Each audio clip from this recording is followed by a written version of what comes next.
Hello friends, कैसे हैं आप सभी। मेरा नाम है Pooja and we have been discussing the fundamental unit of life class 9th NCERT chapter number 5। आज हम पढ़ने वाले हैं गोल्जी ऑपरेटर्स के बारे में कि उसका स्ट्रक्चर और फंक्शन क्या होता है। हम जो है डिटेल में वो स्टडी करेंगे। देखिए यहाँ पे आपकी स्माइल है, मैंने कैप्चर की हुई है आपकी स्माइल। आपको अच्छे से पढ़ना है, हंसते हुए पढ़ना है। और एक और चीज, आपको जो है अपनी रीजनिंग हैबिट जो है डेवलप करनी है। अगर आपने अभी तक जो है क्वेश्चन पूछना शुरू नहीं किया है, जो आप पढ़ रहे हैं उसके बारे में या अपने आसपास जो आप ऑब्जर्व करते हैं उसके बारे में, तो आप प्लीज करिए। क्योंकि लाइफ में सक्सेसफुल होने के लिए जो है रीजनिंग, एक साइंटिफिक टेम्पर होना बहुत जरूरी है। रीजनिंग हैबिट होना जो है बहुत जरूरी है, जिसमें आप ज्यादा से ज्यादा क्वेश्चन पूछते हैं कि ये क्यों हो रहा है, कैसे हो रहा है, कैसे इसको सॉल्व किया जा सकता है। अगर कोई प्रॉब्लम होती है तो आप उस पर फोकस करिए, बहुत इंपॉर्टेंट पॉइंट है ये। गोल्जी ऑपरेटर्स को डिस्कवर करने वाले थे कैमिलियो गोल्जी। वो एक इटालियन डॉक्टर थे और वो नर्व सेल के ऊपर जो है काम कर रहे थे एक हॉस्पिटल के अंदर। और उन्होंने जो है एक ऐसा स्टेनिंग मेथड डेवलप किया था जिसको ब्लैक रिएक्शन के नाम से जाना जाता है। उस मेथड में क्या होता है, सिल्वर नाइट्रेट जो एक केमिकल है वो यूज करते हैं, वीक सिल्वर नाइट्रेट केमिकल उसके अंदर यूज करते हैं, जिससे जो है सेल का जो ऑर्गेनल्स होते हैं वो जो है स्टेन एब्जॉर्ब करते हैं और उनको जो है कंपाउंड माइक्रोस्कोप के अंदर देखना आसान होता है। और इसी जो है काम के लिए उनको कैमिलियो गोल्जी को जो है नोबेल प्राइज भी उनको जो है मिला था। तो चलिए इसकी डेफिनेशन देख लेते हैं कि गोल्जी ऑपरेटर्स या फिर गोल्जी कॉम्प्लेक्स क्या होता है। It is an organelle of membrane bound sacs tubules and vesicles. ये जो है सेल का ऑर्गेनल है, मेम्ब्रेन बाउंड है और इसके स्ट्रक्चर के अंदर आपको सैक्स, ट्यूब्यूल्स और वेसिकल्स जैसे स्ट्रक्चर भी मिलेंगे। अब वो क्या होता है यहां से देख लेते हैं। सैक्स का क्या मीनिंग होता है? सैक्स का मीनिंग होता है कोई स्ट्रक्चर जो बैग लाइक या किसी पाउच लाइक होता है, जिसके अंदर जो है स्पेस रहता है। बैग क्या होता है, उसके अंदर हम जो है खाली स्पेस रहता है और उसके अंदर जो है मटेरियल हम कुछ भी जो है डाल सकते हैं, भर सकते हैं। तो इसी तरह यहाँ पे भी जो है सैक्स प्रेजेंट है। देखिए ये जो ग्रीन कलर के अंदर दिखाई दे रहे हैं और ब्लू कलर इसका नीचे का पार्ट है, ठीक है। यानी कि यहाँ से ग्रीन कलर से कुछ चीज अंदर जा सकती है। जैसे यहाँ पे लेट्स से कि ये जो है ग्रीन कलर से ये जो राउंड राउंड वेसिकल है वो अंदर चली गई और यहाँ पे वो आ गई है, तो यानी कि उसके अंदर स्पेस है। इसी को जो है सैक्स बोलते हैं। ओके, सो दीज जो है membrane bound sacs are arrange parallel to each other. यहाँ पे पैरेलल टू ईच अदर यानी कि एक दूसरे के ऐसे साथ में जो है ये अरेंज है। और इन एक स्टैक को जो है सिस्टर नहीं बोलते हैं। पूरे स्टैक को 4 से 8 उसके अंदर जो है ये सैक्स हो सकते हैं। और एक अकेले जो सैक को क्या बोलते हैं, जो साइंटिफिक टर्म है वो है सिस्टर्ना। क्या बोलते हैं? सिस्टर्ना। लेकिन जब वो एक स्टैक के अंदर, एक बंडल के अंदर जो है अरेंज हो जाते हैं तो उसको सिस्टर नहीं बोलते हैं, जो कि एक प्लूरल टर्म है।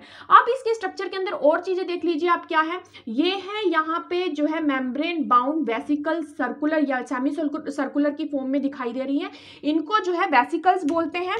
और जो ये यहाँ पे ट्यूब लाइक स्ट्रक्चर भी आपको थोड़ा दिखाई देंगे, जिनको जो है ट्यूब्यूल्स बोलते हैं। तो क्या क्या हो गया इसके अंदर? सैक्स, जिसको जो है एक सैक को जो सिस्टर्ना बोलते हैं, और जो उनका बंडल रहता है वो पैक रहता है इसके अंदर गोल्जी ऑपरेटर के अंदर, उसको जो है सिस्टर्ना ही बोलते हैं। ट्यूब लाइक स्ट्रक्चर है, ट्यूब्यूल्स बोलते हैं।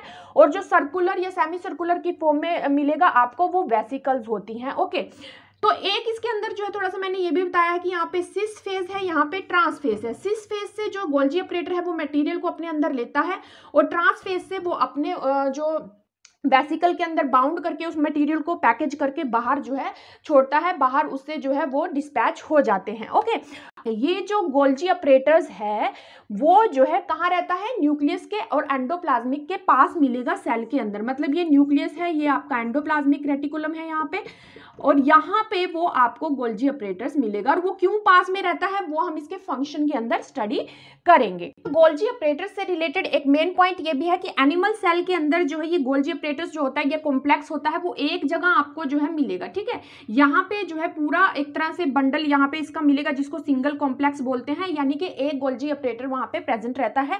लेकिन प्लांट सेल के अंदर और कुछ सेल के अंदर जो है एक से ज्यादा भी हो सकते हैं, और प्लांट सेल के अंदर उसके अंदर जो है सेपरेट यूनिट प्रेजेंट होती है, जिसको डिक्टियोसोम्स बोलते हैं।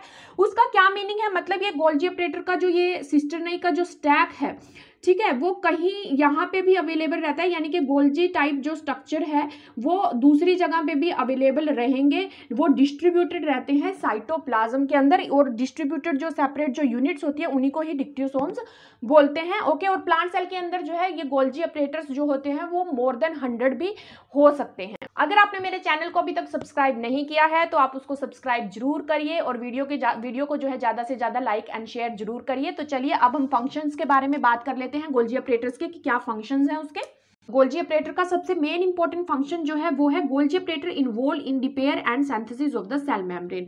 हमें पता है सेल मेम्ब्रेन जो है प्रोटीन और लिपिड से मिलकर बनी होती है, जो कि एंडोप्लाज्मिक रेटिकुलम के अंदर, जो रफ एंडोप्लाज्मिक रेटिकुलम है राइबोसोम्स के अंदर, वहां पे प्रोटीन सिंथेसिस होती है, और स्मूथ एंडोप्लाज्मिक के रेटिकुलम के अंदर जो है लिपिड्स की सिंथेसिस होती है। इस जो गोल्जी अपरेटर होता है वो एंडोप्लाज्मिक रेटिकुलम एंड न्यूक्लियस के जो है पास प्रेजेंट होता है in cytoplasm of the cell. तो यहाँ पे जो मटेरियल बन रहा है, जो प्रोटीन या लिपिड है, जब प्लाज्मा मेम्ब्रेन को जो है चाहिए होती है तो वो इस गोल्जी अपरेटर्स के थ्रू ही जो है प्लाज्मा मेम्ब्रेन को जो है जाती है, वहां पे उसका ट्रांसपोर्ट होता है। क्योंकि यहाँ से जो प्रोटीन मिलेगी वो वेसिकल के अंदर जाएगी, वेसिकल से यहाँ पे आ जाएगी गोल्जी अपरेटर के अंदर, यहाँ पे कुछ मॉडिफिकेशन होनी होती है वो होगी इसके अंदर, और वो ऐसी पैकेजिंग के अंदर जो है उनको कर देगा ये जो गोल्जी अपरेटर्स है कि वो प्लाज्मा मेम्ब्रेन के साथ जाके बाउंड करेगा और वहां पे अपना मटेरियल जो है रिलीज करेगा। तो यानी कि यहाँ से एंडोप्लाज्मिक रेटिकुलम से मटेरियल जो है प्लाज्मा मेम्ब्रेन तक जा रहा है थ्रू दिस गोल्जी अपरेटर। तो ये एक मीडिएटर का काम कर रहा है यहाँ पे। दूसरा इसके अंदर फंक्शन है वो लाइसोसोम फॉर्मेशन है। दे यानी lysosome are formed by Golgi apparatus. अब इसका क्या, तो जो लाइसोसोम होते हैं वो सुसाइडल बैग होते हैं सेल के। उनका क्या मतलब है कि उनके अंदर ऐसे एंजाइम, डाइजेस्टिव एंजाइम्स प्रेजेंट होते हैं कि अगर सेल के अंदर कोई अननेसेसरी मटेरियल जो सेल को नहीं चाहिए वो उसके अंदर प्रेजेंट है, या फिर कोई फॉरेन जो है मटेरियल उसके अंदर आ जाता है, तो ये जो लाइसोसोम है वो रिलीज करते हैं ऐसे एंजाइम, डाइजेस्टिव एंजाइम जो उस मटेरियल को डाइजेस्ट कर देते हैं, उसको जो है तोड़फोड़ देते हैं। तो ये जो लाइसोसोम होते हैं मतलब वो यहाँ पे गोल्जी अपरेटर्स के अंदर ही बनेंगे। देखिए अगर वो एंजाइम जो है प्रोटीन है तो वो बनेगा यहाँ पे सिंथेसिस एंडोप्लाज्मिक रेटिकुलम के अंदर होगी, लेकिन उनकी जो पैकेजिंग है एज ए लाइसोसोम जो वो स्ट्रक्चर फॉर्म होगा वो गोल्जी अपरेटर्स के अंदर बनेगा। नेक्स्ट है सेल वॉल। सेल वॉल के कुछ कंपोनेंट की जो सिंथेसिस होती है एक्सेप्ट सेलुलोज, वो जो है सिंथेसाइज होते हैं गोल्जी अपरेटर्स के अंदर। तो अभी जो है हम गोल्जी अपरेटर के दो बहुत इंपॉर्टेंट जो फंक्शन है उनके बारे में पढ़ने वाले हैं। वो क्या है, इलेबोरेशन एंड सिक्रीशन। इसका क्या मीनिंग है कि Golgi apparatus take part in storage, modification, packaging of the various component of the cell. और ये जो कंपोनेंट की जो पैकेजिंग हो गई है, जहां पे भी सेल के अंदर वो इंट्रासेलुलर या सेल के जो एक्स्ट्रा सेलुलर स्पेस है, एक्स्ट्रा सेलुलर जो टारगेट है, जहां पे भी वो चाहिए होता है वहां पे सिक्रीट होते हैं थ्रू दिस गोल्जी अपरेटर। तो जो एंडोप्लाज्मिक रेटिकुलम है उसके अंदर लिपिड, प्रोटीन और जो है स्टीरॉयड की सिंथेसिस होती है।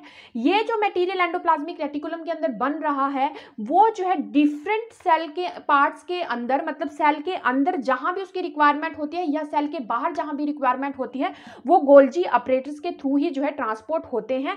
मतलब एक बार मटेरियल यहाँ पे बन गया फिर वो यहाँ पे आएगा गोल्जी अपरेटर्स के अंदर, यहाँ पे वो स्टोरेज भी होगा, उसका स्टोरेज भी हो सकता है। मतलब जब सेल के किसी ऑर्गेनल को या सेल के बाहर जब भी इस मटेरियल की रिक्वायरमेंट होगी तो जो है वो यहाँ पे स्टोर होगा, और जब रिक्वायरमेंट होगी तो सेल जो है यहाँ पे सिग्नल भेजेगा कि ये मटेरियल अब आप जो है गोल्जी अपरेटर्स जो है सिक्रीट कर देगा, और वो वहां पे ट्रांसपोर्ट हो जाएगा जहां पे उसकी जरूरत होती है। और इसके लिए जो है उसके अंदर अगर कुछ मॉडिफिकेशन भी जरूरत होती है करने की तो वो गोल्जी अपरेटर्स के अंदर ही होती है। जैसे प्रोटीन के अंदर जो एंडोप्लाज्मिक रेटिकुलम के अंदर बनती है, जब यहाँ पे ट्रांसपोर्ट होती है वो गोल्जी अपरेटर के अंदर वेसिकल के अंदर जो है पैक होती है, तो उनके अंदर मॉडिफिकेशन होती है। मतलब उसके अंदर कोई साइड चेन को जो है डिलीशन करना है वो हो जाता है, कुछ ऐड करना है उसके अंदर ग्रुप जो है वो उसके अंदर एडिशन हो जाता है। वो जो एडिशन और डिलीशन है गोल्जी अपरेटर के अंदर ही होती है, और वो फाइनल फॉर्म के अंदर जो है कन्वर्ट होती है प्रोटीन, और फिर यहाँ से जो है वो पैक होती है, पैकेजिंग उसकी होती है इस तरह से कि देखिए जब कोई मटेरियल जो है थोड़े डिस्टेंस पे आपको जो है ट्रांसपोर्ट करना होता है तो वो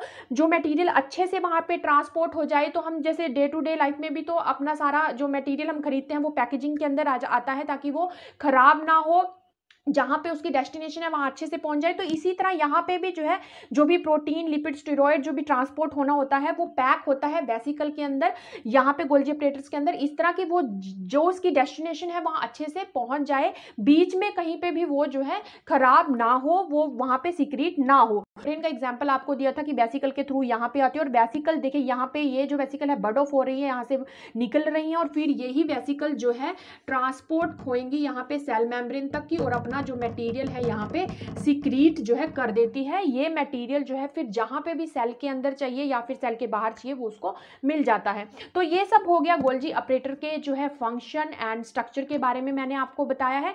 आप जो है अच्छे से इसको जो है रिवाइज करिए और इसको अच्छे से पढ़िए, और मेरी वीडियो को लाइक, सब्सक्राइब एंड शेयर करना बिल्कुल भी मत भूलिए। मिलेंगे हम नेक्स्ट वीडियो के अंदर। Bye, take care.